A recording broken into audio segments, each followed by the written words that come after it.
এসেছি। সে বলল, আর কোন কোন দেশে গিয়েছেন? পাসপোর্টে এত ভিসা কেন, এত ঘুরেন কেন? আমি ভাবলাম এই প্রশ্নের সুযোগে আমি কিছু দেওয়া শুরু করি, আমি কিছু কোরআনের কথা বলা শুরু করি। অনেক কথা বললাম। বলল, sir please have a seat, I am just coming within 10 minutes, একটু বসেন, আমি আসছি 10 মিনিটের মধ্যে।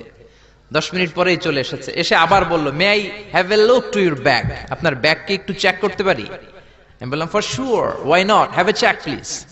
অবশ্যই করেন। সে চেক করলো। অনেক কথা বলার পরে বললো, I am really sorry for bothering you, আপনাকে ডিস্টার্ব করার জন্য আমি খুবই দুঃখিত, please sir pass the immigration, আপনি ইমিগ্রেশন পাস হয়ে যান।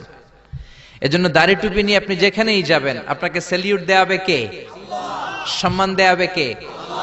গত সপ্তাহে আমার প্রোগ্রাম রাজশাহীতে, তো প্লেনে গেলাম ঢাকা থেকে রাজশাহী এয়ারপোর্ট।